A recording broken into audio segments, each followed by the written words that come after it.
Pues muy buenas tardes a todas y a todos quienes nos acompañan en el video en vivo del Grupo de Estudios sobre Eurasia. Mi nombre es Eduardo Chileapango, integrante, y me da pues muchísimo gusto, obviamente, ser uno de los que abre las actividades de nuestro GESE para el 2024 con esta interesantísima conferencia a cargo de nuestra invitada especial, la maestra Grecia Gutiérrez, de quien en un momento leeré su semblanza.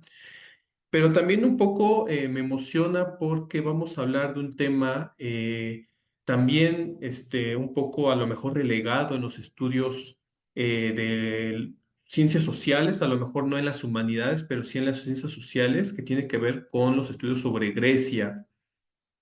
Como quienes nos están viendo sabrán o se acordarán, en el grupo de estudios sobre Eurasia GESE nos preocupa difundir y visibilizar otras culturas, sobre todo en este ámbito que denominamos la Gran Eurasia. Y sin duda para nosotros, Grecia me parece que es un tema muy interesante, muy importante, porque me parece, ya Grecia a lo mejor me corregirá, que es pues una cultura puente precisamente entre Europa y Asia, así como lo puede ser también Turquía, como lo puede ser Macedonia, etcétera, ¿no? Todos estos espacios que estuvieron en algún momento en el Imperio Turco Otomano, y los que además estuvieron con toda esta influencia en Europa Oriental. Entonces, bueno, pues sin más, me gustaría presentar a la profesora Grecia Gutiérrez. Ella es egresada de la licenciatura en Filosofía por la Universidad de Guadalajara y de la maestría en Filosofía Antigua por la Universidad Panamericana, y pues se especializa en el estudio helénico antiguo, así como también en la cultura griega moderna. Muchísimas gracias, Grecia, por estar aquí. Es un gusto tenerte. ¿Cómo estás el día de hoy? ¿Qué tal, Eduardo? No, pues muchísimas gracias a ti y a todo el equipo de GESE por haberme invitado. Nada más para contextualizar un poco a las personas que nos están siguiendo ahorita en la transmisión.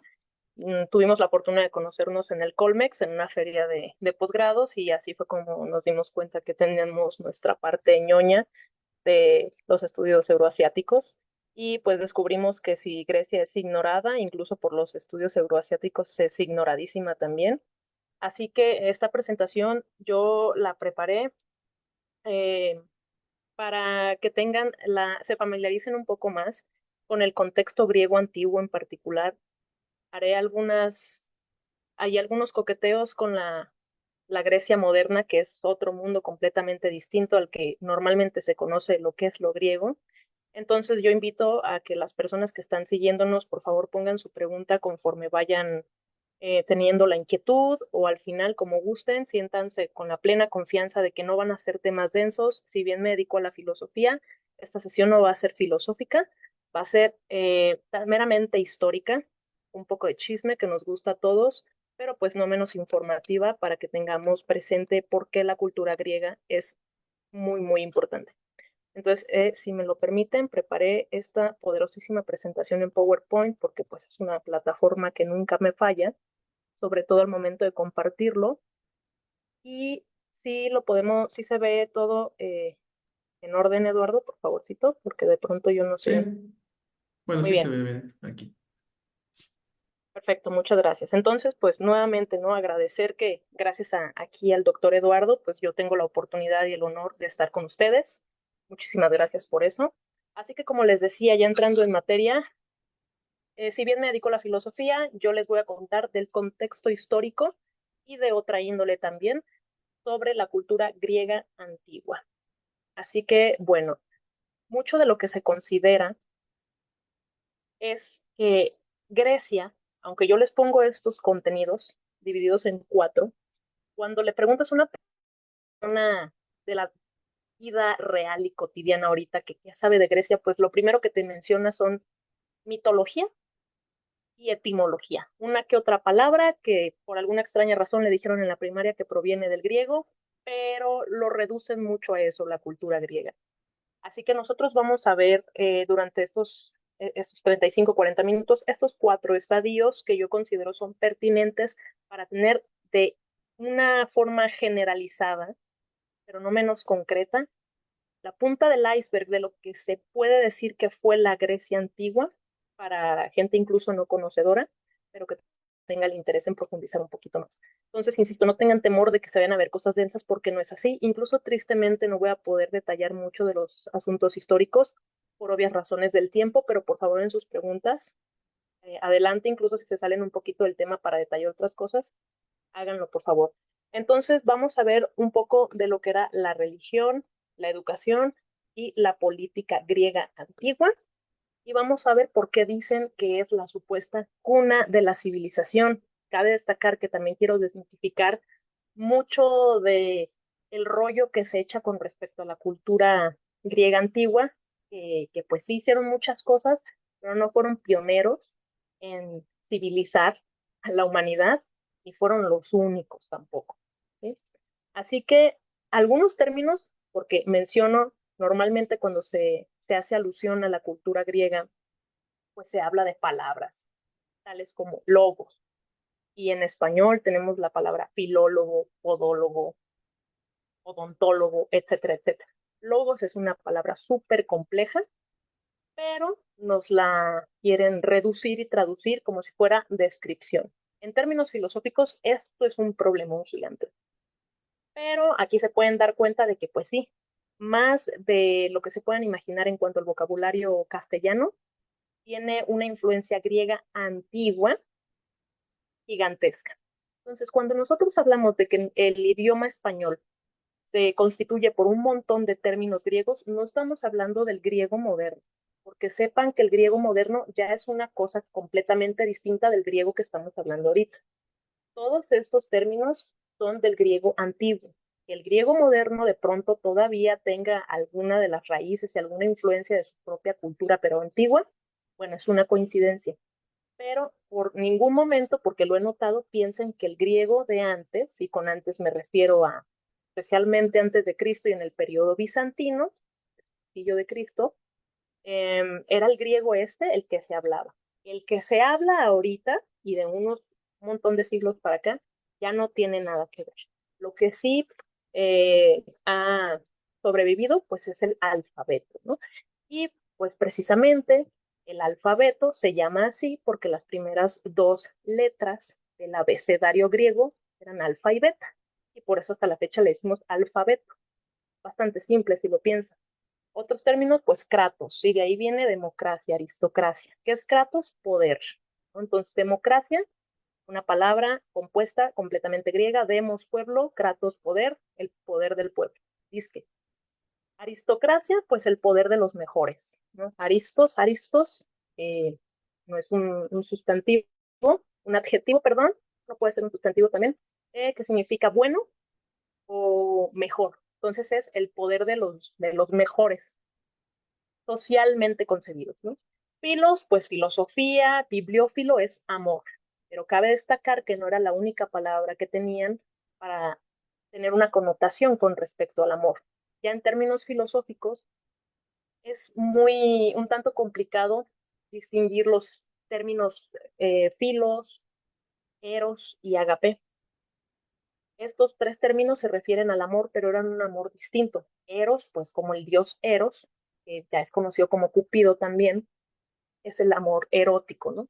Pero bueno, insisto, no puedo entrar en tantos detalles con esta parte filosófica porque pues nos llevaría todo el día hacerlo. Pero pues tenemos la palabra filosofía, bibliófilo, pedofilia también, ¿no?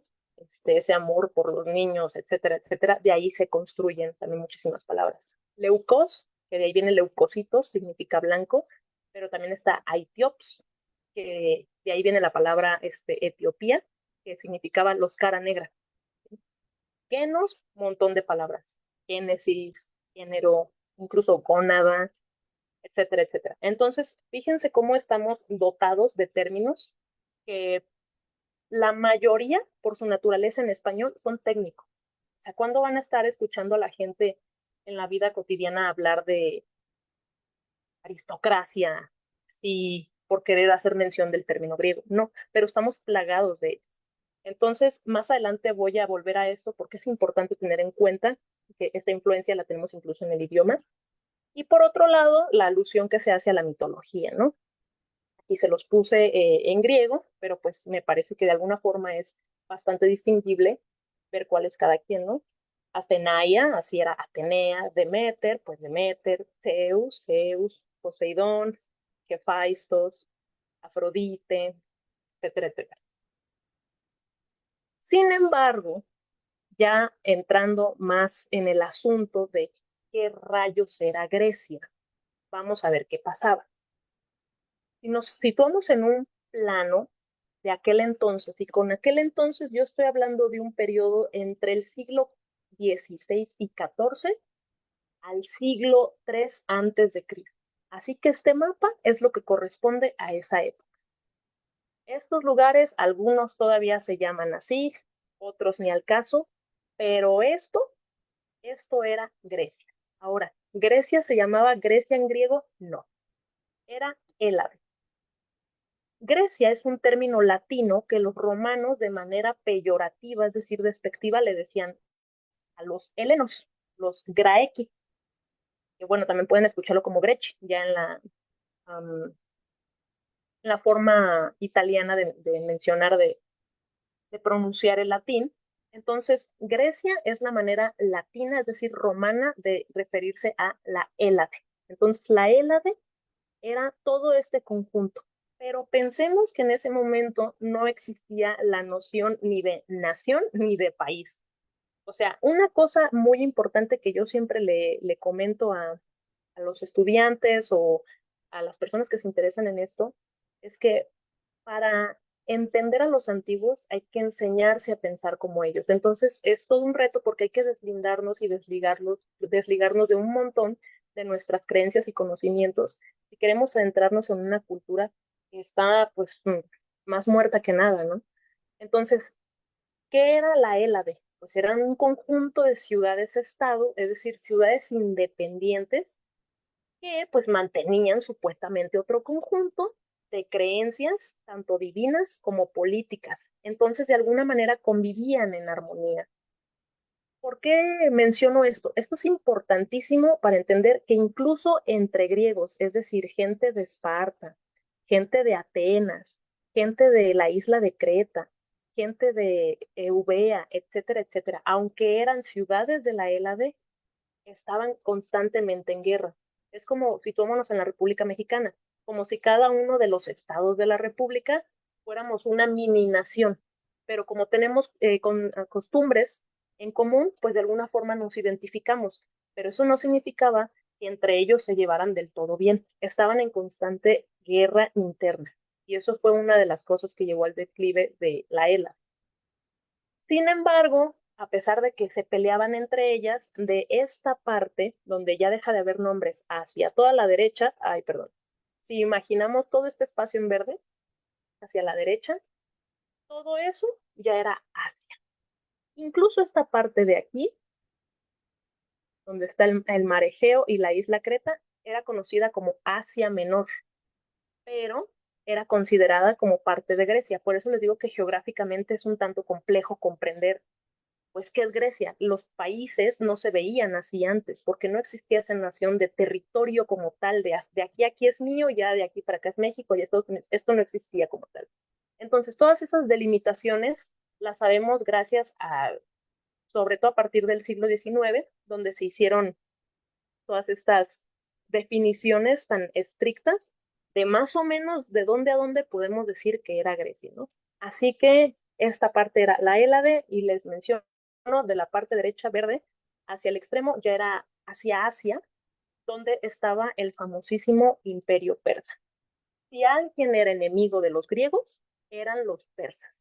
Nada alejado de la realidad con todo ese problemita que se sigue dando en Turquía y en todo Creta, etcétera, etcétera.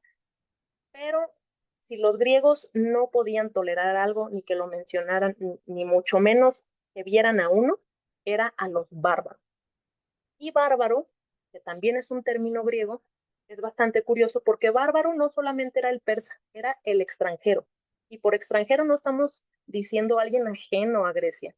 Estamos diciendo que si yo fuera ateniense y veo que llega el espartano, para mí el espartano era un bárbaro y viceversa yo para el espartano. Sí de ridículo era, porque querían ver quién era más griego, por así decirlo. Entonces, ¿por qué bárbaros? Porque cuando los griegos escuchaban que los persas hablaban, entendían bar. ¿Sabe qué dicen? Dicen que bar, como nosotros con los de Estados Unidos, que rashu. Entonces, así les pusieron los bárbaros, pero bárbaros debe entenderse por todo aquel que no era griego. Aunque quién era griego, pues quién sabe, el ateniense, el espartano, el tebano, todos eran griegos, pero bueno. Entonces, eso para que lo tengan en cuenta. Y vamos a entrar un poquito en lo que era la religión griega. Pues como ya saben, tenían muchos dioses, por lo tanto eran politeístas, y había cosmovisiones que hasta la fecha siguen vigentes en algunos sentidos religiosos para algunas religiones, por supuesto, no solo para las occidentales. Entonces, había muchos rituales en las ciudades-estado, pero así como había diferencias de sentirse más perteneciente a una ciudad que otra y a partir de eso sentirse más griegos, ellos reverenciaban si bien tenían a las mismas entidades, en Atenas, se llamaba Atenas porque era Atenea la patrona de la ciudad, entonces ahí desde luego que Atenea era la mera mera. En cambio, en Esparta, en Tebas y así sucesivamente, pues se tenía más que a Deméter, a Zeus, a Poseidón y así. Entonces ya desde ahí también había una lucha desde la parte religiosa en que, bueno, está bien tú espartano que le reces, vamos a decir, a Apolo, ¿no? Pero si tú vienes aquí a Atenas, Atenea es la que va a ver por el ateniense. ¿Quieres que Apolo vea por ti? Vete a Esparta. Esos, esas finalidades políticas no eran más que eso, porque más allá de una creencia divina, la intención del griego, toda su culturalización, no me atrevo a decir que se reduce, pero sí se comprende de manera general por sus asuntos políticos e intereses políticos. Incluso su misma religión, vamos a ver qué onda con eso, era determinada por meros asuntos políticos para tener mayor poder sobre estos territorios ya mencionados. Y en cuanto a cosmovisiones, pues por ejemplo, esta palabra aquí en griego se dice arjé. El arjé es un principio, ¿sí? Donde mencionaban ya en términos más filosóficos que el mundo se compone de un elemento que podemos concebir por medio del pensamiento, es decir, por medio de la inteligencia. Tales de Mileto decía que era el agua, pero ustedes ven las cosas y no las ven hechas de agua. Pero para poder hacer abstracción de lo que están compuestas las cosas, hay que hacer uso de la inteligencia para poder llegar a ese elemento que no vemos ni los sentidos pueden detectar rápidamente, pero por medio de la abstracción del pensamiento podemos decir, pues sí, es que de alguna forma, ahorita diríamos, pues todo tiene, pues, hidrógeno, tal vez no del todo H2O, pero sí hidrógeno. Esa parte también de los elementos que ahorita químicamente son muy conocidos, es gracias también a concepciones griegas, donde los cuatro elementos que siempre nos enseñan ya eran considerados como un posible principio del universo. Pero cabe destacar que en la cosmovisión griega no hay una creación del mundo. Para los griegos el mundo es eterno, desde siempre y para siempre. No existió como tal una creación. La parte principal de la cosmovisión griega es que había un caos donde las cosas sí estaban como que revueltas y mezcladas. Y ya depende de la visión filosófica, de alguna manera se originó un orden, ¿sí? Una armonía donde las cosas están en perfecto orden. Incluso los planetas, planeta significa errante, por alguna razón están girando en círculo. Entonces se dieron cuenta que incluso en el movimiento de los planetas, pues hay una continuidad eterna. Dijeron, es que no deja de girar, ¿por qué es así? Y se dieron cuenta que todos los seres vivos nacen, crecen, si quieren se reproducen y luego se mueren. ¿Por qué es tan cíclica la naturaleza? Y también eso les dio pie para decir que entonces la naturaleza, es decir, el mundo mismo, era eterno. Esto nada más para que lo tengan en cuenta. Sin embargo, en Grecia no había religión. ¿Y a qué me refiero con eso? Religio es un término romano, latino, posterior no propiamente posterior, pero la connotación del significado sí es posterior a lo que en griego se entendía por eusebia. ¿A qué me refiero con que no había religión? No había una religión oficial en ese territorio llamado Hélade.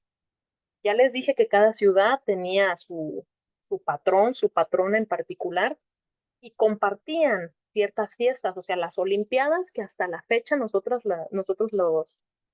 las celebramos y jugamos en ellas, es gracias a los griegos, porque ellos inventaron ahí en Olimpia las Olimpiadas, ¿no? Y ellos tenían un montón de fiestas, las fiestas apolíneas que iban dedicadas a Apolo, las panateneas que eran para Atenea, etcétera, etcétera. Pero aunque tenían esa creencia, esas divinidades, esas estatuas y todo eso, no había un sacerdote y no había una Biblia, como ya en el cristianismo, como ya en el islam y como ya en el montón de las religiones posteriores, de alguna manera, se dieron. ¿Sí? Hay que tener en cuenta que gran parte de las religiones actuales, particularmente el cristianismo, es una base de los planteamientos filosóficos platónicos. ¿Sí? Por muy crudo que pueda sonar a oídos muy creyentes y fervientes del cristianismo, hay que echar siempre una ojeada a lo que pasó ya en el movimiento filosófico griego para entender cosas incluso del cristianismo. Pero bueno, esa es harina de otro costal. La cuestión es que no había religión en ese sentido. No era como venir a México y pues que sabemos que el catolicismo es el que mayormente está pregonando por todo el país, en Brasil también, en Estados Unidos, pues los cristianos evangelistas, etcétera, etcétera. En Grecia no existía eso, pero sí existía por cuestiones otra vez políticas el que tuvieras que creer en los dioses. Significa lo que significa creer. Tú debías decir, soy griego, entonces conoces a Zeus, a Atenea, sí, por supuesto, y voy a los templos y les rezo y esas cosas, eso sí existía. Entonces, el término que más aproximado se considera que los griegos tenían con religión, que no tiene nada que ver, pero que podría decirse, es el de eusebia, que es algo así como el cuidado de los dioses, es decir, que uno tenga la intención de rendirle tributos a los dioses. Y los dioses obviamente me van a corresponder. Entonces había una cuestión de correspondencia entre la divinidad y pues los ciudadanos, ¿no? Por otro lado, la educación es donde ya estaríamos entrando un poquito más en temas de, pues sin poder evitarlo, de filosofía. Pero ¿qué onda con la educación en Grecia? Porque normalmente las personas también llegamos a pensar que la escuela siempre ha existido, ¿no? Que siempre te tienes que levantar a las 6 para agarrar el camión e irte a la escuela y salir a las 3 y esas cosas. Pues eso tampoco existía. Estamos hablando del siglo 6, 8 antes de Cristo, todavía hasta el 4, o sea, nada de eso existía. Pero sí llegaron a existir en el siglo 8, 7 aproximadamente antes de Cristo dos personajes, Homero y Hesíodo, ¿sí? La educación en Grecia era a partir de la tradición oral, es decir, todo lo que se contaba se transmitía a las nuevas generaciones y estas nuevas generaciones a las siguientes y así sucesivamente, para que las historias de lo que se consideraba cultura griega no se perdieran. Entonces los poetas y rapsodas, es decir, cantantes, eran los que se encargaban de alguna manera de educar al pueblo. Se reunían, así es como era ver un trovador en la calle, se reunían y esta persona, vamos a decir Homero, se ponía a cantar lo que ahora conocemos como la Ilíada y la Odisea, que se considera Homero las escribió. Sigue siendo eso un tema de discusión muy grande. También se dice que Homero era ciego. Entonces Ande pregunta, pues, ¿cómo lo escribió? Pues, ¿ustedes creen que escribían así como nosotros, agarrar el lápiz? Para nada, tenían sus esclavos. O sea, la esclavitud era el pan de cada día. Es una civilización completamente esclavista. ¿Sí? En una familia era completamente normal que vivieras con tu esposa, tus hijos, obviamente la esposa y las hijas dedicadas al hogar, los hijos pues afuera y tus esclavos. Las esclavas dormían con las esclavas y los esclavos con los esclavos, varones y mujeres separados. Entonces Homero mismo tenía también sus esclavos que eran los que escribían mientras Homero les dictaba, asumiendo que Homero realmente escribió eso. Por otro lado está Hesíodo. Hesíodo también escribió, por ejemplo, los trabajos y los días, o la teogonía, y en la teogonía él explica cómo se dio la generación de los dioses. Y la generación de los dioses se dio porque antes de dioses, según los griegos, había titanes. Bueno, tampoco puedo detallar mucho esto, pero seguramente esto ya les parece un poco más familiar. Entonces, como sabrán, pues Cronos, que era un titán, supo de una este, profecía en la que su hijo lo iba a destronar. Entonces, cada vez que su esposa Rea tenía hijos, pues él se los comía.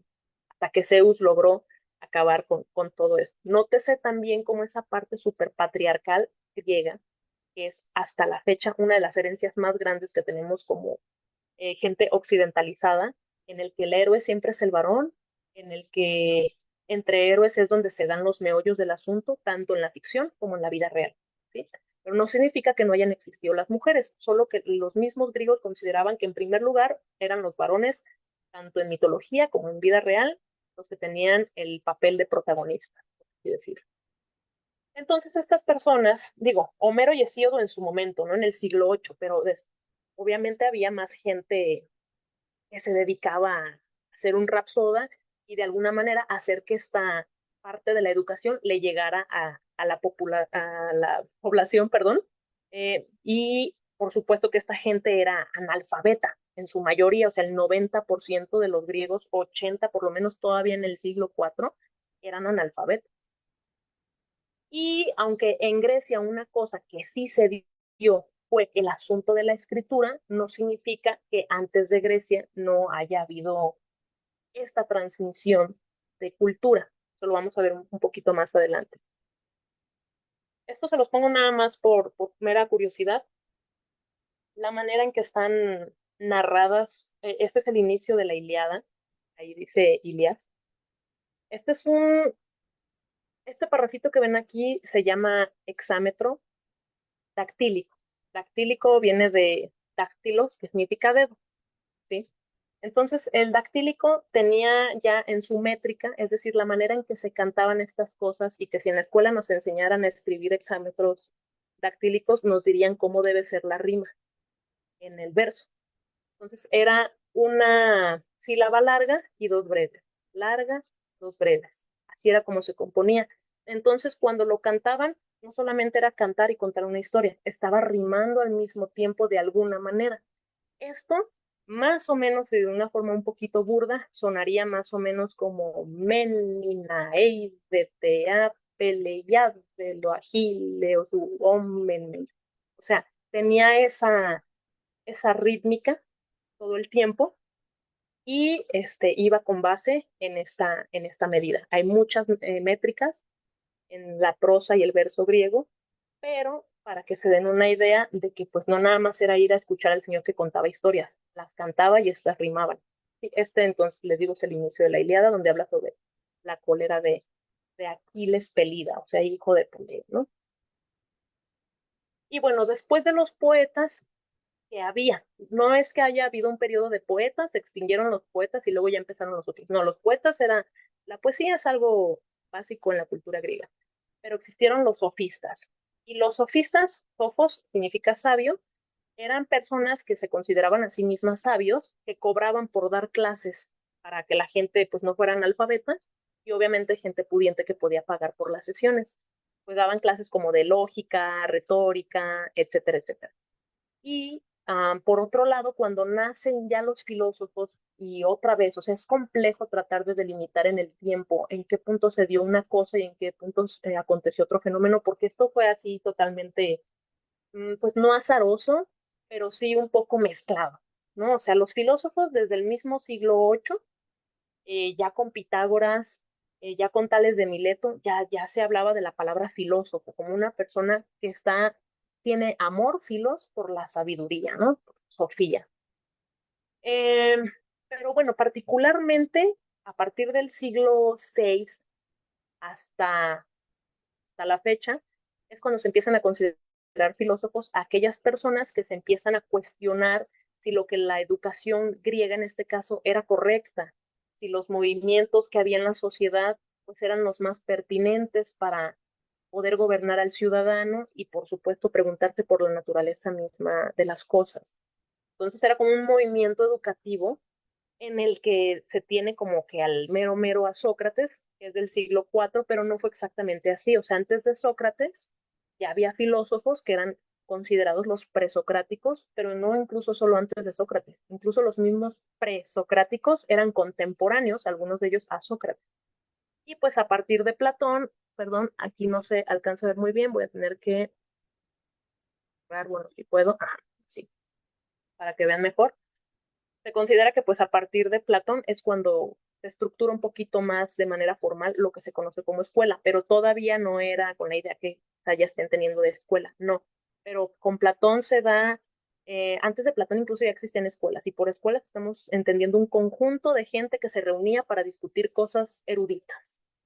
Pero Platón se instaura un lugar que compró con apoyo de sus amigos, y se terminó llamando academia. Y la palabra academia, como esperarán, es griega, y él le puso así a ese lugar, a su escuela, en honor a Academos, que fue un héroe. Un héroe no era más que la figura de un, un dios mezclado con un mortal. Entonces tú ya eras héroe si eras hijo de un dios, según los griegos. No precisamente debías tener hazañas heroicas. Y bueno, este héroe Academo supuestamente existió y supuestamente vivió en el terreno donde Platón compró la academia, y por eso hasta la fecha decimos academia, pero no se debe más que a un chisme más. ¿Qué onda con las mujeres? Porque ya dijimos que había una línea patriarcal muy delimitada. No era que las mujeres no tuvieran acceso a la educación, pero por supuesto que sí estaban completamente en casa.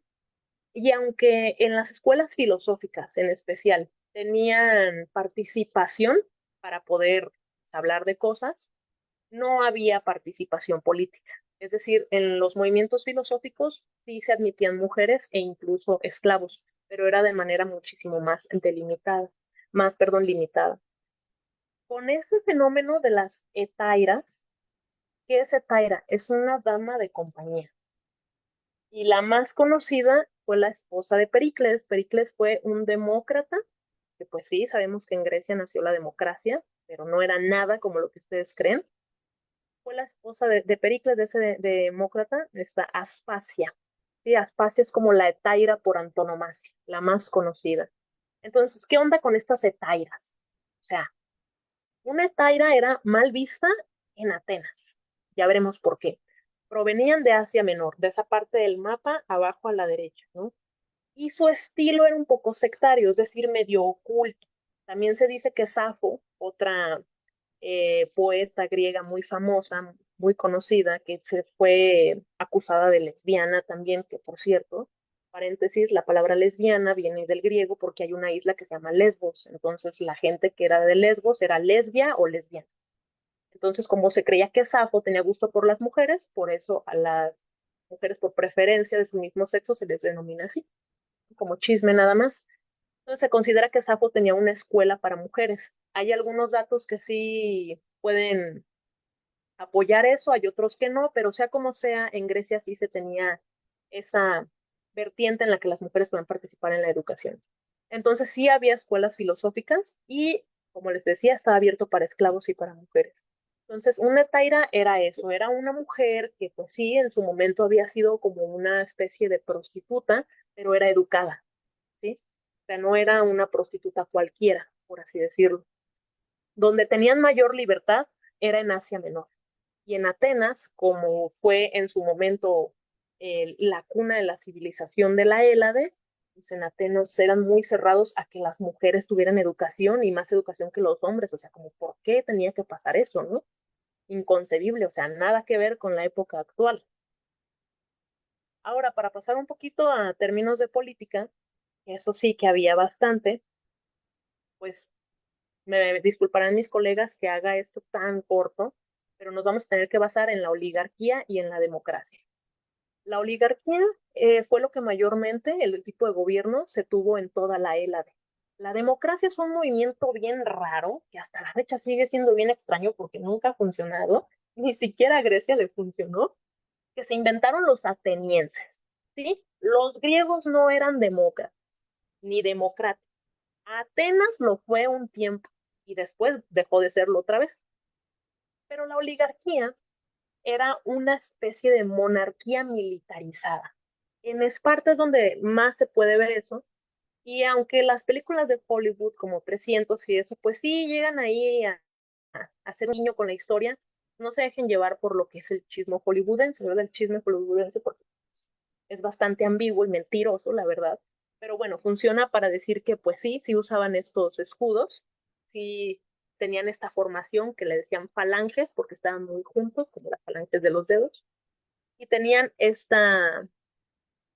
este dibujito aquí, que es como una V invertida, que es la letra lambda.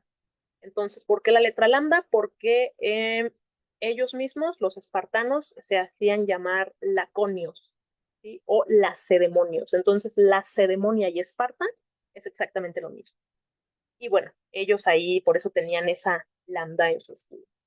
Gobernaban reyes y reinas, y eso es muy curioso porque a diferencia de donde se supone que se daba la gran cultura y el gran intelectualismo, en Esparta sí había reinas que se tomaban en serio, que se escuchaban y que daban órdenes al ejército. En cambio, en Atenas, donde era es que la democracia, había muchísima menos participación por parte de las mujeres. Entonces fue a partir de Pericles, este mismo gobernador, esposo de Aspasia, la Etaira, en Atenas, donde se crea la democracia. ¿Qué está pasando con la democracia? Pues que los atenienses, que eran los más revoltosos en el asunto político, siempre tuvieron, y si hay algo se le puede también destacar mucho a los griegos, es que el ciudadano griego, tanto espartano como tébano, el heleno como tal, siempre está en busca de la libertad. ¿Por qué? Porque fueron sometidos, intentaron los persas someter a los griegos, ¿sí? Hacerlos parte de su imperio. El imperio persa, toda esa parte que ya no se veía del mapa, era un imperio súper temido por todo el mundo, porque llegaban y saqueaban, te hacían parte de su ejército y se quedaban con sus mujeres, con sus hijos, etcétera, etcétera, y forzosamente te hacías parte del ejército. Pero si algo lograron los griegos por mucho tiempo fue que el ejército persa no se pudiera meter en sus tierras, y de eso se regodeaban y jactaban los griegos. Entonces, este repudio que existía de los griegos hacia los persas era precisamente por eso, porque los persas eran unos saqueadores y unos invasores terribles, terribles, comandados en los tiempos de los espartanos y atenienses del siglo V al siglo casi 3 por Jerjes. Ahorita también vamos a ver que la figura de Jerjes de la película de 300, perdón, pero no parecía una persona, como si ahorita llegas al antro y ves a alguien ahí, no tiene nada que ver así. Pero entonces, volviendo a lo de la democracia, en la insistencia ateniense de querer ser libres, nació esa necesidad es que el pueblo necesita ser parte del gobierno, cosa que los filósofos en su mayoría, o sea, el 90% de los filósofos estaban en completo desacuerdo con eso. Tal como el caso de Platón decía, es que como, ¿por qué vamos a dejar que la gente ignorante, la gente que no sabe nada, ni mucho menos gobernar, tenga voz y voto para las decisiones de una sociedad tan grande? ¿Cómo es posible que dejemos en manos de la gente cualquiera eso? O sea, ese era el grito que pegaban en el cielo los filósofos y el resto de griegos que no fueran demócratas. Ahora, la democracia en Grecia no era nada como la democracia de ahorita, ¿eh? Para, para ser partícipe de la democracia, tenías que ser ateniense, tenías que ser varón mayor de 40 años. Esclavos y mujeres y niños no eran considerados ni siquiera ciudadanos. Entonces, si tú querías formar parte de la Asamblea Ateniense Democrática, debías cumplir con ese requisito. Naciste mujer, tienes derechos, pero no vas a tener participación política. Lo siento mucho. ¿Eres esclavo? Pues menos, ¿verdad? Pero eso era una persona demócrata y también sumergida en la democracia de la época. Eso era la democracia en Atenas. Y es un movimiento que se dio solo en Atenas. O sea, si me regreso al mapita de acá, aquí, en ese puntito, se dio la democracia. En todo lo demás seguía la oligarquía. Nadie quería la democracia, era inconcebible. ¿Qué sí pasó en la democracia? Pues hubo eh, mucha, mucho arte que se desarrolló, tanto escrito, oral, como en infraestructura, gracias a Pericles, a ese demócrata del siglo IV, que se considera que fue como que el siglo de Atenas. Se creó el Partenón, la Atenea gigante de Atenas y un montón de cosas, ¿no? Pero pues la democracia no fue considerada la mejor forma de gobierno, como ahorita muchos países consideran que lo es. No era una cuestión de libertad para el pueblo, o sea, no, esas ideas no existían. Como se pueden dar cuenta, estaba súper limitado. Entonces, ¿qué pasó? ¿Qué, ¿Por qué estaban en constante guerra? Como les dije, al principio había muchas guerras internas. y aunque los persas no eran parte de Grecia, estaban en constante guerra. Sin embargo, una de las guerras internas y la más importante de esta época fue la guerra del Peloponeso. El Peloponeso era una parte de la Hélade y lo que querían Esparta y Atenas, que Esparta en cuanto a su ejército terrestre y Atenas con su naval, eran los mejores para la conducción militar de la sociedad helénica. Y lo que ellos querían es como decir que, no sé, o sea, Jalisco, Esparta y Atenas, la Ciudad de México, se estaban peleando por todo el territorio mexicano, ¿no? Ellos querían meter su imperio, porque eran dos imperios pequeños, si así lo quieren ver, que querían tener la constitución total de lo que era la Hélade, y ninguno de los dos se dejaba mutuamente.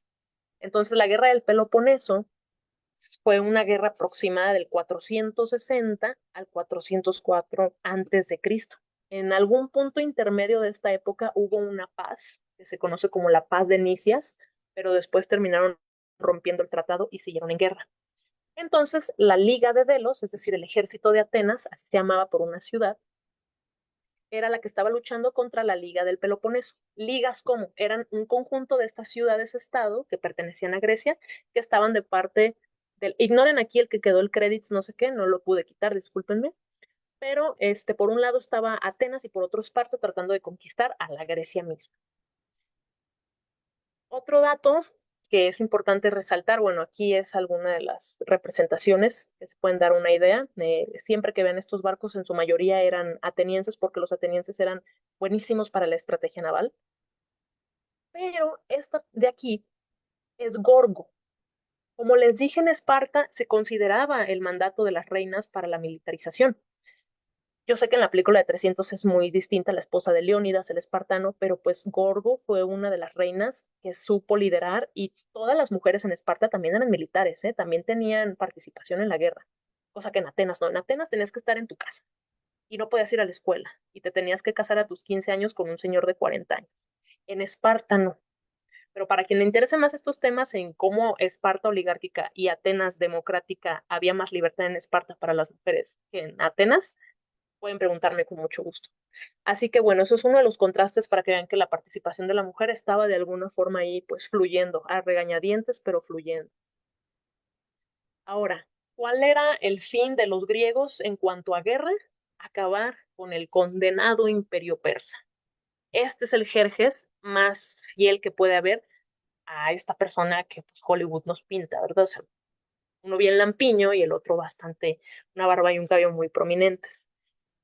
Entonces, eso era lo que trataban de hacer los griegos. Pero, ¿qué pasó en la guerra del Peloponeso? Les voy diciendo de una vez. Pues eran altibajos. A veces ganaba Atenas, a veces ganaba Esparta. Y resulta que gana Atenas. Y cuando parece que ya todo está perfecto, ¿qué creen? Esparta va y le pide ayuda a quién. Oh, sí, a los persas. Y entonces los persas le dicen, muy bien, tú te vas a hacer mi aliado y vamos a atacar juntos a Atenas.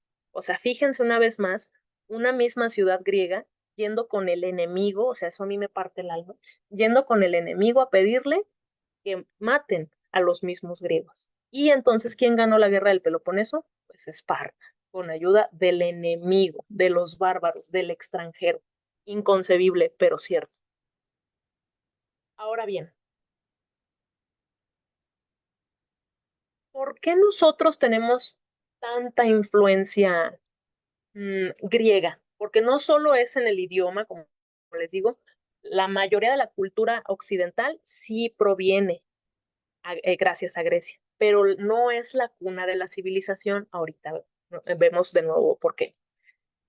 Este periodo en el que toda la transmisión de la cultura griega llega al resto del mundo, y por resto del mundo me refiero a todo excepto América, porque pues nosotros qué, o sea, ¿cómo de pronto de ser unos simples dioses le cortamos la cabeza a un cuerpo vivo y le arrancamos el corazón y lo aventábamos por unas escaleras en una pirámide?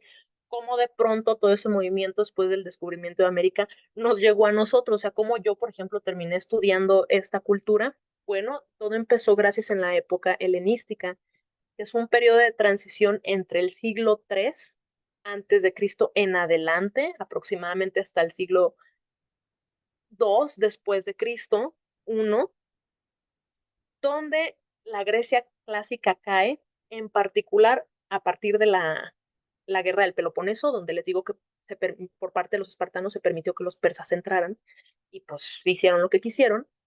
Y sobre todo porque en Roma ya se estaba dando un boom de la cultura. Ahora, no es correcto que lo diga así, pero para que nos demos una idea, lo que los romanos hicieron fue un copiar y pegar de todo lo que ya habían hecho los griegos, pero en latín, ¿sí? Entonces, toda la influencia, tanto de religión como política, etcétera, etcétera, la tomaron los romanos de los griegos, pero ¿qué sí supieron hacer los romanos a diferencia de los griegos? Actuar como una nación. Sí actuaron en conjunto. No había guerras intestinas ahí con ellos, no había guerras internas que los llevara a no consolidar nada al final, ni siquiera políticamente. Entonces, Alejandro Magno, que es, por supuesto, el conquistador muy conocido, él fue alumno de Aristóteles. Aristóteles, pues ya sabrán, un filósofo, el filósofo de alguna manera como con mayor obra conocida hasta la fecha y que habló de todo, fue alumno de Aristóteles porque el papá de Alejandro Magno era un médico que atendía a cierto político muy famoso, entonces pues obviamente Alejandro Magno iba a tener la mejor educación posible y pues se dice que Alejandro Magno logró todas estas conquistas que fue llevar de esa parte que vieron de la Hélade, esa Grecia, conquistó el imperio persa y llevó toda la cultura griega a toda la otra parte del mundo conocida. Entonces empieza un periodo en el que el griego era como ahorita el inglés o ya el chino mandarín, todo el mundo lo hablaba, todo el mundo quería pues ver qué onda con Grecia, etcétera, etcétera.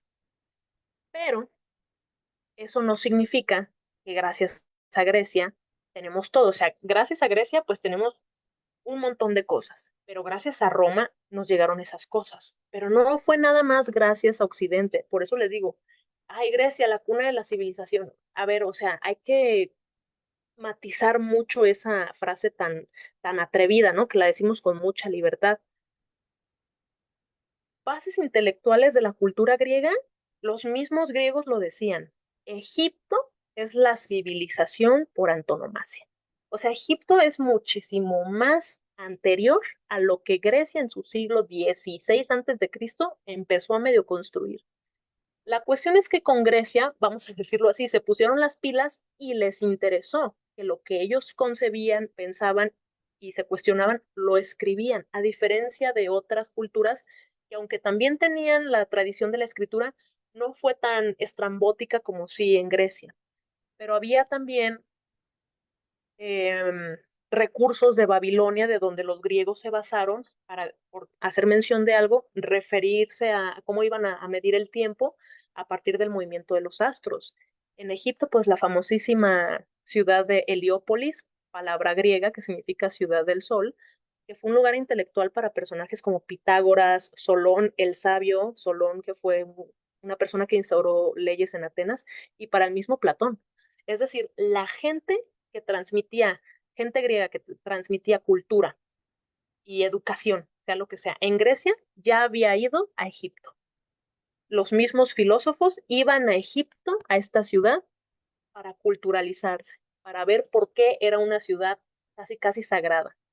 Sí, o sea, no podían entender por qué ellos seguían en pañales cuando volteaban a ver a Egipto, por qué Grecia seguía en pañales. Y en cuanto a India, también hay muchas cuestiones que coinciden en filosofía griega y en filosofía india, porque antes de la filosofía griega ya había filosofía, o sea, antes de la cultura griega ya había culturas, ya había un montón de herramientas, ya había medicina, ya había astronomía, astrología también, ya había profecías, ya las había. Ahorita vemos quién se encargó de decir que fueron los griegos, pero eso es lo que quiero que se quiten de la cabeza. Antes de Grecia ya había todo.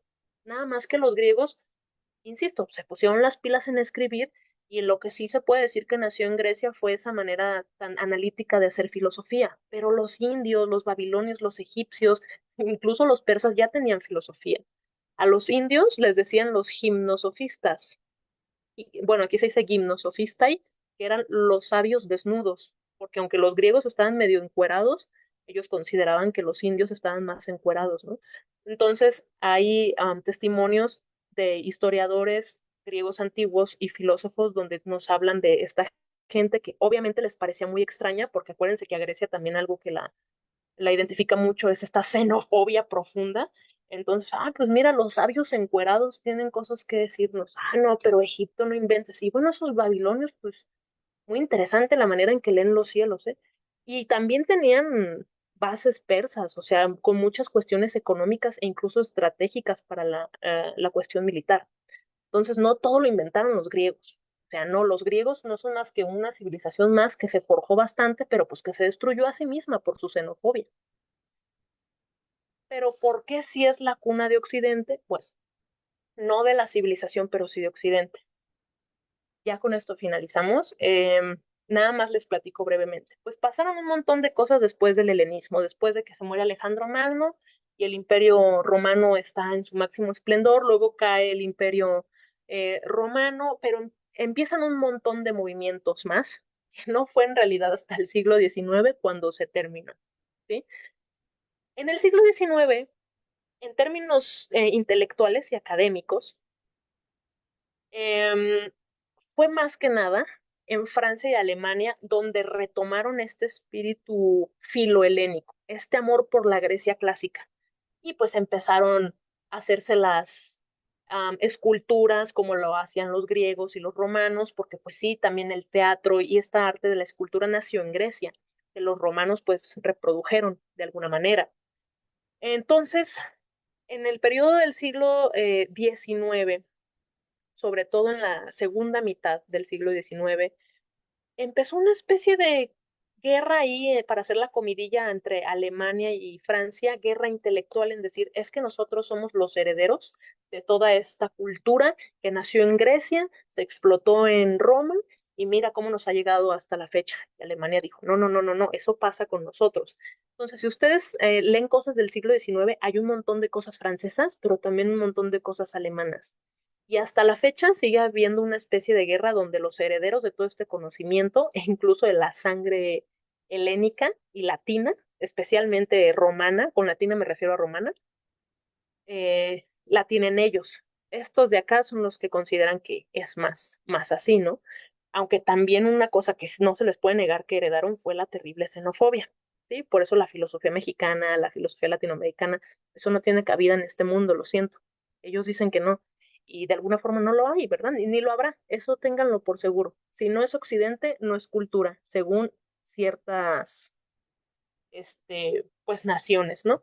No como tal la nación, pero sí la parte intelectual que se forjó en el siglo XIX y que hasta la fecha conocemos como academia. Son los que nos han transmitido que está Alemania, Grecia, está Francia. Y lo que haya después de eso ya está más allá del bien y del mal, o sea, ya quién sabe qué es. ¿Qué onda con Grecia moderna? Ni la pelan. O sea, Grecia moderna, después de todo este montón de movimientos que les digo, de haber caído el Imperio Romano, eh, el de Occidente, el de Oriente, un montón de cosas que pues ahorita no hay tiempo para contar, Grecia ya no es lo que fue, ni a los mismos griegos les interesa su cultura, si se jactan de, sí, nosotros los griegos, no hay más que ruinas, a nadie de Grecia de ahorita, a nadie le interesa aprender griego moderno, y ninguna de las personas que se dediquen a la academia en la actualidad le interesa los estudios de esto, ¿sí? Entonces, nótese cómo el esplendor de el ahora sí país lo tuvo antes de Cristo y era algo totalmente ajeno. Si ustedes incluso se ponen a ver un poquito más de la Grecia moderna de ahorita, a mí me pasó eso cuando entré a estudiar griego moderno y a la cultura griega moderna. Yo dije, pues ya me las sé todas, ¿no? Ya sé que esta gente existió y que no, pues esta es gente que existe, gente que convive y gente común y corriente. No es que yo anduviera con la idea de que, me los voy a encontrar con sus togas y sus coronas de laurel. No, por supuesto que no, pero creí que iba a poder tener un poco más de intercambio con respecto a su propia cultura. Pues es como si con nosotros llegaran a preguntarnos los griegos sobre los mayas, sobre los mexicas y todos nuestros indígenas, y es como, híjole, no, pues te salgo debiendo, ¿no? Porque la verdad es que casi no me interesa. Bueno, no es mi caso particularmente, pero así nos pasa, ¿no? Que nos preguntan de lo propio y no sabemos. Así es en Grecia. Entonces, Grecia ni siquiera es un lugar que se considera intelectual hasta la fecha. Se considera un lugar turístico para ir a la isla de Creta y para regodearse de otro montón de cosas, no los griegos, sino la gente que va y visita. Pero si tú piensas que Grecia moderna tiene incluso cabida para la academia, a nadie le interesa qué es Grecia ahorita. ¿Quién habla griego ahorita? Griego moderno. Pues los griegos, nadie más. Siguen siendo una sociedad muy cerrada, pero no porque ellos lo quieran, sino porque fue el destino que desgraciadamente ha acontecido en su historia, en el que han tenido una realidad muy cruda, muy triste, un saqueo terrible, que al final te das cuenta que la guerra con los persas turcos no ha terminado. Entonces es una xenofobia que sí ha prevalecido a lo largo de toda la historia. Pero tristemente, a nadie le interesa Grecia moderna. O sea, la gente se va a Europa. ¿Y a dónde va? Pues a Italia, obviamente a Francia, obviamente a Alemania, porque pues es ahí donde están los intelectuales, ¿no? Supuestamente. Pero ¿quién va a Grecia? O sea, es el tercer mundo de Europa. ¿Quién va ahí? Nadie. Y es una tristeza total que lo que fue antes de Cristo y a principios de la nueva era, nadie se interesa ni siquiera por saber qué onda. Los académicos estudian el, el griego moderno, incluso el latín, pero perdón, el griego antiguo y el latín, pero el griego moderno, ¿quién? ¿Qué? Eso es lo que dicen. ¿Para qué si no tiene nada que decirnos? Y si tú vas con un griego moderno y le dices, oye, ¿sabías que tú ni siquiera eres el heredero de tus antepasados? Te va a decir, ¿por qué? Y si le explicas este meollo del asunto, pues se va a sentir profundamente herido, ¿no? Ofendido. Pero esa es la realidad.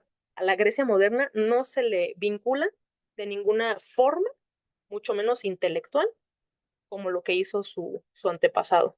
Pero bueno, eso también es harina de otro costal. Espero después pueda extenderse esto para más temas. Y pues bueno, como se dice en griego moderno, Efharistopoli. Muchas gracias. Y bueno, fue un placer compartir esto con ustedes. Muchísimas, muchísimas gracias, Eduardo. Te cedo la palabra por fin. No, a ti, muchísimas gracias, Grecia, por esta interesantísima conferencia que nos acabas de compartir. Sin duda, un tema, pues, fascinante, la verdad, muy, muy profundo, o más bien muy complejo, con muchas aristas, ¿no? ¿No? Yo a lo mejor aprovecharía el uso del micrófono para preguntar, porque decías al inicio de tu conferencia que había luchas entre los pueblos, entre las ciudades-estado que ahora conocemos como griegas, ahora sí que pelear por quién es más griego, ¿no? Que una vara de medida en ese sentido es el rechazo a lo no griego, vamos a decir.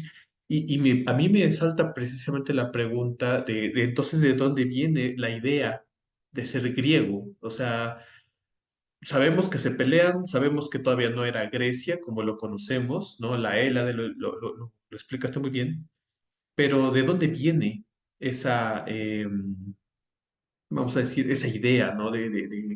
Es que ser parte de esto que podemos denominar griego, yo quiero ser parte de esto, ¿no? O sea, ¿de dónde vendrá esa situación? Esa es como mi primera inquietud en ese sentido porque pues me llamó la atención, ¿no? Y esto último que mencionabas, pues, también sin duda muy importante. Me parece que también hay una poca atención a lo que podríamos caracterizar como la periferización de Grecia, que Grecia, para quienes nos están viendo, tendrían que saber que casi que es por culpa de Grecia que provocó la Guerra Fría, ¿no? O sea, era periferia o tal vez lo sigue siendo en muchos sentidos, pero fue por la Guerra Civil griega en 1900, después de la Segunda Guerra Mundial, 1946-1948, que se provoca la Guerra Fría, porque ahí es donde la Unión Soviética y Estados Unidos empezaron a ver. Entonces, es periferia, sí, pero es un punto ya desde el punto de vista más geopolítico, pues geoestratégico, y lo sigue siendo, ¿no? Por ejemplo, otro ejemplo que se me viene a la mente, ya con esto te cedo la palabra, pues es que después de la recesión global de 2008, la financiera global, Grecia es uno de los países donde empieza a surgir la ultraderecha, ¿no? El amanecer dorado famoso del partido. Y eso nos dice algo, y es algo que ahorita ya se está corriendo por todo el mundo, ¿no? Ya los temas que ahorita se están discutiendo precisamente en sociología y relaciones internacionales es el avance de la ultraderecha por el mundo. Pero oye, en Grecia apareció primero hace 15 años y ¿por qué no se discutió en ese momento? Ah, es que es Grecia. Pues sí, pero mira ahora qué pasó. Ajá, entonces, sí, sí, es cierto que tienes, yo coincido contigo en que a lo mejor ahorita Grecia pues ya es periferia en un sentido, pero de alguna manera sigue trastocando, ¿no? Realidades geopolíticas más allá de sus fronteras. Entonces, y bueno, antes de darte la palabra rápidamente, me gustaría saludar a quienes nos están viendo en el grupo de estudio sobre Eurasia. Este, dice Fernando Gil, hola, good afternoon, o sea, qué vole Fernando. Dice Cal Letts, hola, buenas tardes. R.A. Jiménez, buenas tardes, ¿qué tal? Buenas tardes. Jaime Cabrera Carvajal dice, jaja, qué buena anécdota, la del significado del bárbaro y después los romanos que consideran los bárbaros al resto, ¿no? Y ese es otro tema también, que también se aplica en China. Yo me dedico al estudio sobre China y los chinos también somos chinos en la medida en que no somos los bárbaros o los no chinos.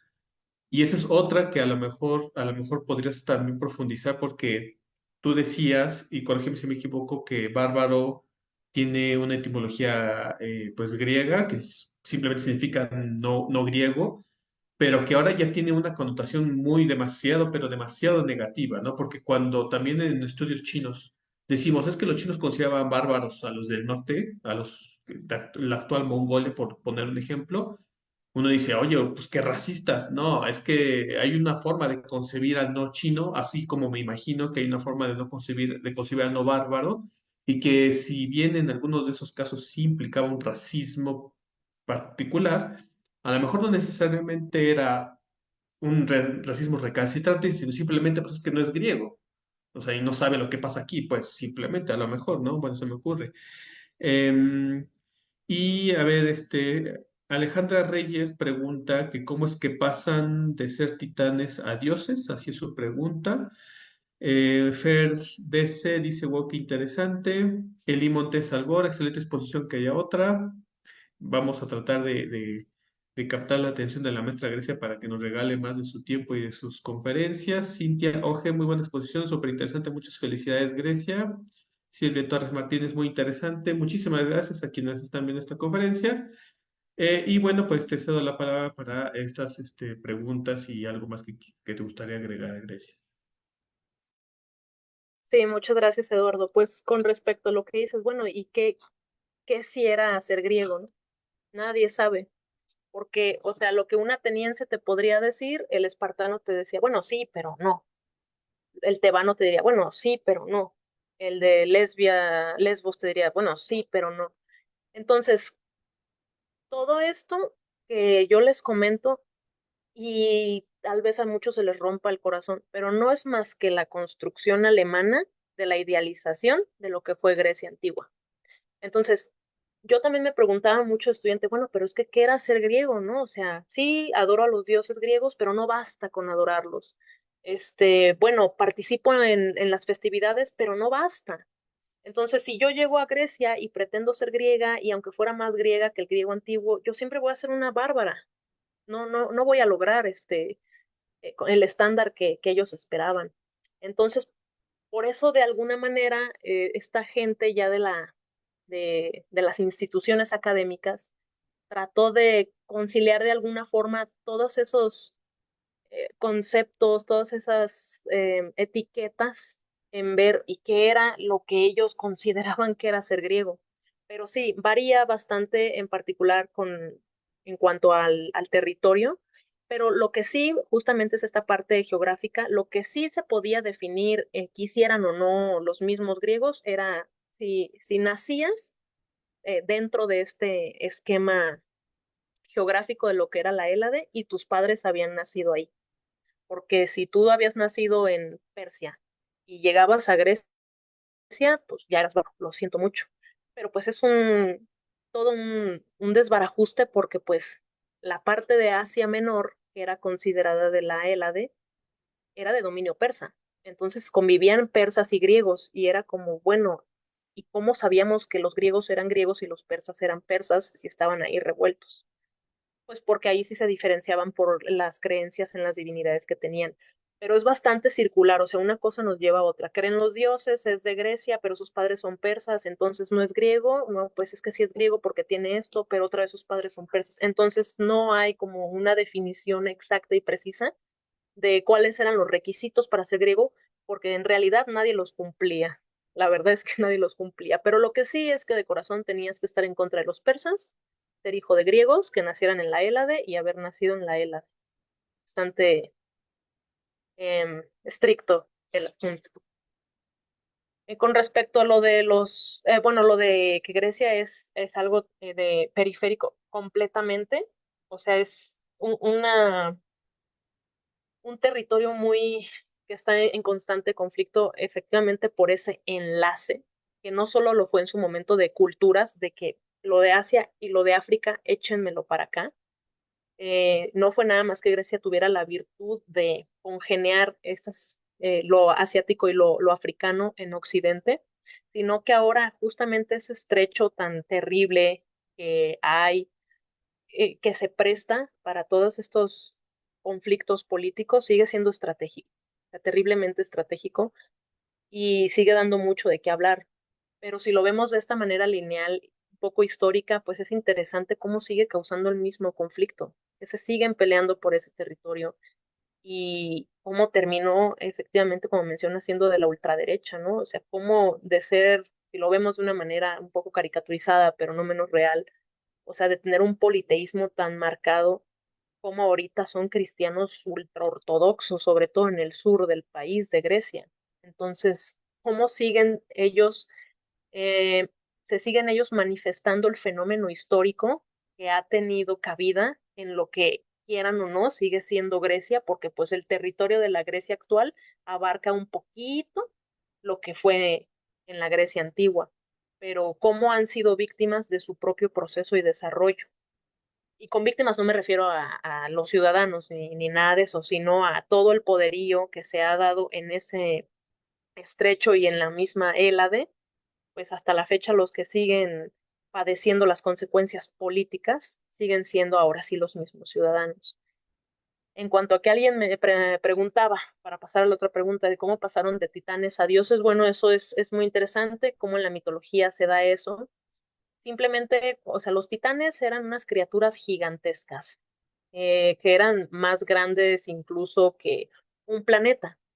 Em, y a Cronos, que era el que comandaba en ese momento, le llegó la profecía de que iban a llegar unos seres más sutiles que él, más poderosos que él, y pues que se iban a llamar dioses, ¿no? Entonces, o sea, aquí entran muchas cosas en conflicto porque, bueno, o sea, cómo era un titán físicamente y cómo era un dios físicamente. Sabemos que en la religión griega las entidades eran antropomórficas, o sea, tenían forma de humano, a diferencia un poquito de la egipcia, que pues era más mezcla de animal con humano. Pero sí, o sea, tanto titanes como dioses, a como lo representaban los mismos griegos, los dos eran antropomórficos, pero ponen a los titanes más grandes y a los dioses un poco más pequeños. No por nada Cronos se pudo comer a todos sus hijos, pero sí, los dioses son como una especie más perfecta de lo que lo fueron los titanes. Titanes y titánides, que también había mujeres. Pero ya en cuanto a una parte de ficción histórica de la mitología, pues sí podríamos después desmenuzar un poquito más cómo se daban esas especies con el paso de los tiempos, porque ya después de dioses no había algo más perfecto, nomás estaba la mezcla que les decía de héroes, que era cuando un dios se metía con una mortal y nacía pues este humano semimortal, pero algo mejor que los dioses no había, eran los más poderosos. Y nada más para que lo sepan, los dioses eran inmortales gracias a que bebían néctar de, de cierto árbol que les daba inmortalidad, ambrosía, le decían ellos. Entonces, si los dioses no tomaban este néctar, no eran del todo inmortales, porque para los griegos, o sea, el asunto de la inmortalidad debía ser un poquito más física, por así decirlo. No era que eran inmortales solo porque sí, o sea, sí bebían algo que los hacía inmortales. Pero bueno, No recuerdo qué otros comentarios había, o si ya sería todo por parte de la audiencia. Muchas gracias por tu participación, por cierto. Sí, sí, muchísimas gracias por tu participación. Muy interesante lo que nos compartes. Aquí hay otros dos comentarios de Fernando Gil. Muchas gracias a quienes nos están viendo. Dice, debo procesar la información que nos brindó la conferencista. Pues hay muchos aspectos que desafortunadamente desconozco. Sin embargo, esta interesante charla me motiva a abundar en la historia de Grecia. Muchas gracias por compartir esta conferencia. Me parece que justo ese es uno de los motivos de este tipo de ejercicios que impulsamos desde el Grupo de Estudios sobre Eurasia, ¿no? Difundir y concientizar, además de visibilizar estos procesos culturales, políticos, sociales, económicos que se dan en otras latitudes, que creemos a lo mejor saber un poco, pero que en realidad parece que desconocemos bastante.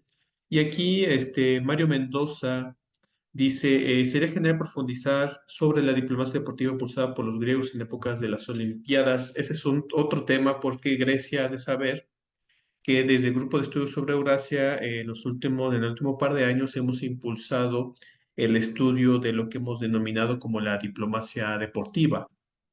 Y mucho de eso ha sido el estudio y el alcance internacional de las Olimpiadas, que como sabemos, pues se originan en Grecia. Y entonces, a lo mejor sería interesante, y a lo mejor incluso me adelanto ahí a algún colega también del GESE que probablemente nos pueda estar viendo, pues ir pensando un poco sobre esta dinámica, o sea, este significado social, político de las Olimpiadas, más allá del deporte que sí, pero pues por ahí decían en alguna conferencia de las Olimpiadas, de la diplomacia deportiva que hemos impulsado, las Olimpiadas tratan de todo excepto del deporte en el sentido de que sí, pues el deporte es el pretexto, pero en realidad es una proyección política, es una proyección cultural, es una proyección filosófica incluso, ¿no? Incluso una proyección de biopoder, porque hablamos de los cuerpos, ¿no? De las personas. Entonces, bueno, ahí estará un poco la invitación. Muchas gracias.